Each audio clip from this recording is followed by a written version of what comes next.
독서의 진심인 책임전가입니다. 오늘 소개할 책은 달러구터 꿈백화점입니다. 이 책은 2020년 7월 초판 1세 발행하여 8개월 만에 430세를 찍어낸 특급 베스트셀러입니다.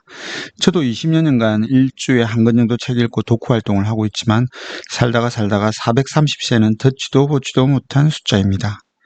이 책은 일상생활에서 때려야 뗄 수 없는 꿈을 소재로 한 따뜻한 소설입니다.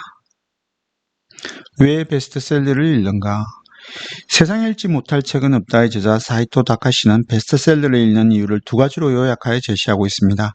하나는 잡담의 소재가 될 수 있다는 것입니다. 두 번째는 시대의 풍조나 유행을 읽을 수 있다는 것입니다.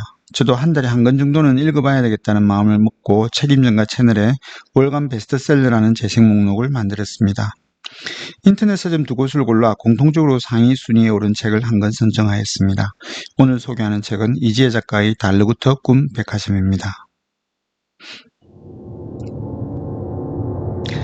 아까도 말했지만 전 저번 달에 제대했는데 다시 훈련소에 가는 꿈을 꿨어요. 그게 어떤 기분인지 알아요? 꿈백화점에서 트라우마 극복을 위한 꿈을 구입했던 고객들이 때로 밀려와 소동을 피웠습니다. 백화점 대표인 달러구터는 그들을 한자리에 모아놓고 구매 확정 서약서를 보여주었습니다. 서약서 아래쪽에 있는 본인들의 자필 서명을 확인하고는 고객들은 환불을 요청하려던 것을 포기했습니다. 사실 달러구터 꿈백화점에서는 환불 자체가 안 되는 시스템입니다. 먼저 꿈이라는 제품이 어떻게 판매되고 있는지 알아볼까요? 일단 손님들은 잠자리에 들기 시작하면 꿈을 파는 마을에 들어서게 됩니다. 가장 손님이 많은 곳은 달러구터 꿈백화점입니다. 마을에서 다양하고 품질이 좋은 꿈을 팔고 있기 때문입니다. 사장인 달러구터의 명성도 한몫하고 있습니다. 달러구터는 꿈을 만드는 제작자들로부터 신뢰를 받고 있어서 좋은 음악을 위탁받아 판매하고 있습니다.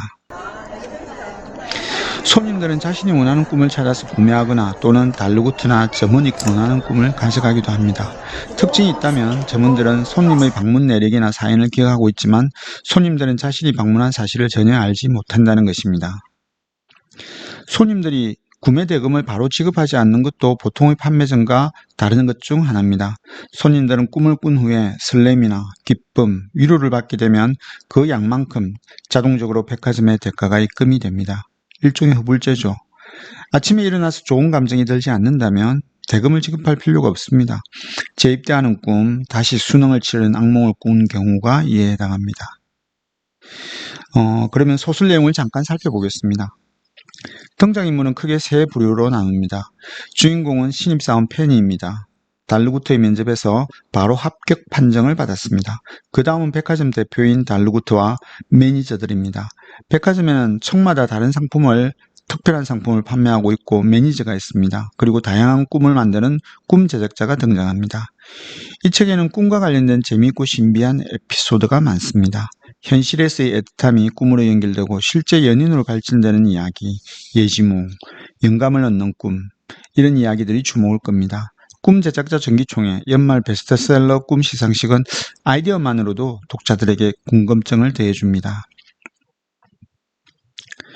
수면에 대한 심오한 이론이나 무의식의 세계, 인간의 욕망, 타인의 삶에 대하여 교수나 전문가가 쓴 책보다는 이 소설 한 권이 우리에게 주는 이해와 감동, 위로가 더 큽니다. 쉽고 재미있지만 가볍지 않은 소설입니다. 꿈꾸는 독자라면 볼만합니다. 이 책이 베스트셀러인 이유는 꿈꾸지 않고 사는 사람이 드물기 때문일 것입니다. 다시 처음으로 돌아가 보겠습니다. 손님들은 왜 악몽을 다시 구입할까요? 그것은 트라우마로 남아있는 지난 날들의 일을 꿈을 통해 극복하기 위해서입니다. 달러구터는 과거의 어렵고 힘든 일 뒤에는 그걸 이겨냈던 자신의 모습도 함께 존재한다는 사실, 우린 그걸 스스로 상기할 수 있도록 도와야 한다고 말합니다. 손님들이 점점 더 자신의 무의식에 휘둘리지 않게 되면 그 다음날 자부심과 자신감이라는 대가가 백화점으로 입금이 됩니다. 소설 속 한 줄입니다. 푹 자는 것만으로도 어제의 근심이 눈 녹듯 사라지고 오늘을 살아갈 힘이 생길 때가 있잖아요. 저마다 잠든 시간을 이용해서 어제를 정리하고 내일을 준비할 수 있게 만들어지는 거예요. 신체의 피로뿐만 아니라 정신적, 심리적 부담도 한숨의 잠으로 해결되는 경험을 해보셨을 겁니다. 꿈만한 피로 회복제가 없죠. 제가 뽑은 책임전가의 한 줄 평입니다. 꿈꾸지 않으면 꿈이 꿈으로 끝나리니 오늘 하루도 꿈으로 채울 것이다. 매일 꾸는 꿈처럼 꿈을 키워나가야 하겠습니다. 어떤 분은 꿈을 꾸지 않는다고 말할지도 모르겠습니다. 저는 모든 사람은 꿈을 꾼다고 생각합니다. 다만 기억하지 못하거나 기억하고 싶지 않을 뿐이라고 생각합니다. 이상으로 5월간 베스트셀러 소개를 마치겠습니다. 다음 시간에는 생각에 관한 책에 대해 말씀드리겠습니다. 어떻게 하면 현명한 결정을 할 수 있는가에 대한 답을 찾아보시기 바랍니다. 곧 다시 뵙겠습니다.